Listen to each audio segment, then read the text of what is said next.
Juicy juicy আচার recipe কার না পছন্দ, আর মুখে দিলেই কিন্তু একেবারেই মিলে যাবে। হ্যাঁ বন্ধুরা, আজ আমি আপনাদেরকে দেখাবো কাঁচা আমের জুসি জুসি আচার রেসিপি। দেখতেই পারছেন কতটা সফট হয়েছে। জুসি জুসি টক ঝাল মিষ্টি আচার রেসিপির জন্য এখানে নিয়ে নিয়েছি আমি কিছু আমগুলোকে আগে থেকে ধুয়ে নিয়েছি। এখন আমি কিছুটা আম নিয়ে নেব, যতটুকু আমার প্রয়োজন।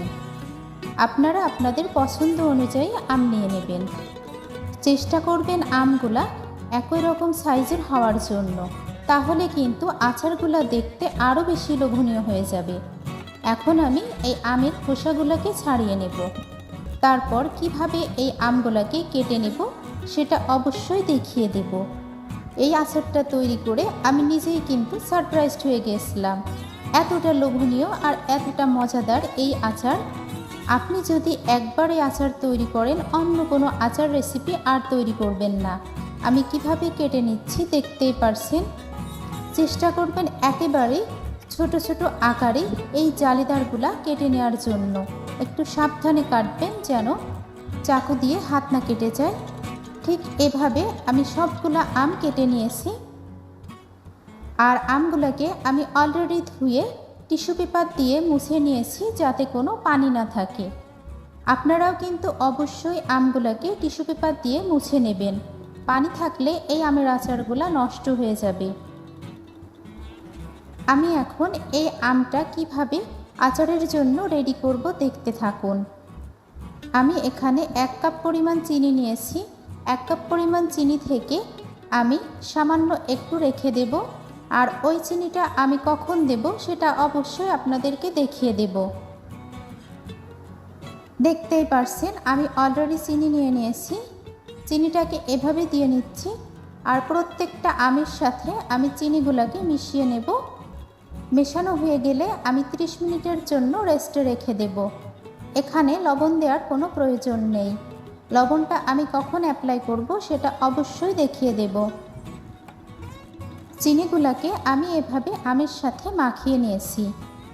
ফিরে আসলাম 30 মিনিট পর। আম থেকে অলরেডি পানি ছেড়ে এসেছে। এখন আমি আচার তৈরির জন্য চুলায় চলে যাব। জুসি জুসি আচার তৈরির জন্য আমি একটা চুলায় অলরেডি ফ্রাই প্যানে কিছু শুকনা মরিচ আর পাঁচফোড়ন দিয়ে নিয়েছি। এই পাঁচফোড়নের মধ্যে রয়েছে কালো জিরা, মেথি এবং মৌরি। এগুলাকে আমি একটু শুকনা রোস্ট করে তারপর গুঁড়া করে নেব। চলে গেলাম আবার আমি সেই আমগুলোর কাছে। দেখতেই পারছেন চিনিগুলো কিন্তু অলরেডি গলে গেছে। এবার আমি আচার তৈরির জন্য অলরেডি চলে যাব চুলাতে একটা কড়াই বসিয়ে দিয়েছি। সেই কড়াইয়ে আমি আম এবং চিনির মিশ্রণটা ঢেলে দিলাম। এগুলাকে আমি জাল করতে থাকবো। জাল করতে থাকলে কিন্তু আম থেকে আরও বেশি পানি ছেড়ে আসবে, কারণ আমের মধ্যে অলরেডি চিনি প্রবেশ করেছে। আর যখনই আমি চুলার জাল দেবো সেটা গলতে থাকবে। যেই চিনিটুকু আমি রেখে দিয়েছিলাম সেই চিনিটুকু এখন অ্যাপ্লাই করলাম। আমি যে প্রসেসিংয়ে আচার তৈরি করছি, আপনারা যদি আমার এই প্রসেসিং ফলো করে আচারটা তৈরি করেন, একেবারেই কিন্তু জালিদার এবং জুসি আচার আপনিও তৈরি করে নিতে পারবেন। কাঁচা আম শেষ হওয়ার আগেই আপনিও তৈরি করে নিন জুসি জুসি এই কাঁচা আমের আচার। 3 থেকে 4 ফোঁটা অরেঞ্জ ফুড কালার দিয়ে নিচ্ছি। আমি অবশ্যই পুরো প্রসেসিং আপনাদেরকে দেখিয়ে দেব। পুরো টিপস অ্যান্ড ট্রিক্স কিন্তু আপনাদের মাঝে আমি শেয়ার করতে চেষ্টা করেছি, কিভাবে আপনারা পারফেক্ট কালার এবং পারফেক্ট এই জুসি আচার তৈরি করে নিতে পারবেন। আমি সম্পূর্ণ টিপসটা আপনাদেরকে দেখিয়ে দেব। আমি এখন চিনি শিরা থেকে আমগুলোকে উঠিয়ে রেখে দিলাম। এবার দিয়ে দিলাম 4 টেবিল চামচের মতো খেজুরের গুড়।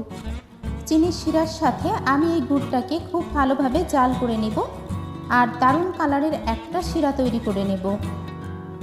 আমার আজকের এই আচার রেসিপিতে থাকবে শুধু টিপস অ্যান্ড ট্রিক্স, যেটা আপনাদের খুব বেশি কাজে লাগবে।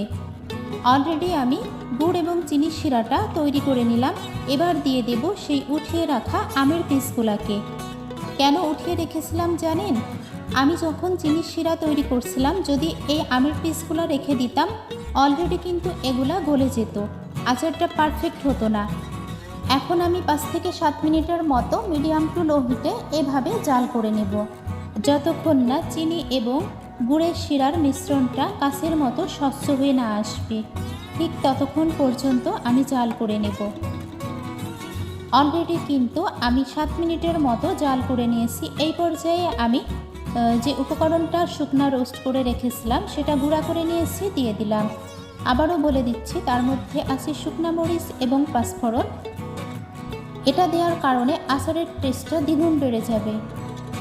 তৈরি হয়ে গিয়েছে আজকের জুসি টক ঝাল মিষ্টি কাঁচা আমের আচার রেসিপি। আর কড়াইটা এভাবে একটু নাড়া দিয়ে নিতে হবে যেন আমের আচার কোনোভাবেই ভেঙে না যায়। আর কতটা জুসি হয়েছে সেটা কিন্তু অবশ্যই আপনাদের মাঝে আমি শেয়ার করব। দুর্দান্ত কালার এবং দুর্দান্ত ফ্লেভার বের হয়েছে এই আমের আচার রেসিপি থেকে। দেখতেই পারছেন, আসলে বলার কোনো ভাষা নেই, এতটা লোভনীয় হয়েছে আজকের এই আচারটা। আশা করি আপনাদের কাছেও বেশ ভালো লেগেছে। দেখতেই পারছেন এখন চিনি এবং গুড়ের শিরার ঘনত্বটা ঠিক কাঁচের মতো স্বচ্ছ হয়ে গিয়েছে। এই পর্যায়ে আমি চুলাটি অফ করে এভাবে 10 মিনিটের জন্য রেখে দেব, তারপর একটা সার্ভিং ডিশে পরিবেশন করে নিচ্ছি। দেখতে যতটা কালারফুল হয়েছে আর খেতে কিন্তু দুর্দান্ত মজা হয়েছিল এই আমের আচার রেসিপিটা। যদি আপনি আজও আমের আচারের এই রেসিপিটা তৈরি না করে থাকেন, অবশ্যই বাসায় এখনই ট্রাই করে দেখুন কতটা টেস্টি হয়। আমার কাছে কিন্তু এত বেশি ভালো লেগেছে, আপনি যে কাউকে এই আমের আচার রেসিপিটা তৈরি করে খাওয়ালে সেই কিন্তু আপনার ফ্যান হয়ে যাবে। আমি এখন একটা আচার আপনাদেরকে ভেঙে দেখিয়ে দেব যে কতটা জুসি। একটা আচারও কিন্তু ভেঙে যায়নি। আমি যে প্রসেসিংয়ে এবং টিপস অ্যান্ড ট্রিক্স আপনাদের মাঝে শেয়ার করেছি, আপনারা যদি আমার এটা ফলো করে আচার তৈরি করেন, আশা করি আপনারাও পারফেক্টভাবে আচার তৈরি করে নিতে পারবেন। যারা যারা এতক্ষণ আমার এই আচার রেসিপির সাথে ছিলেন, সবাইকে অনেক অনেক দোয়া এবং ভালোবাসা। আল্লাহ হাফিজ। Thanks for watching. দয়া করে খাবার নষ্ট করবেন না, প্লিজ ডোন্ট ওয়েস্ট ফুড।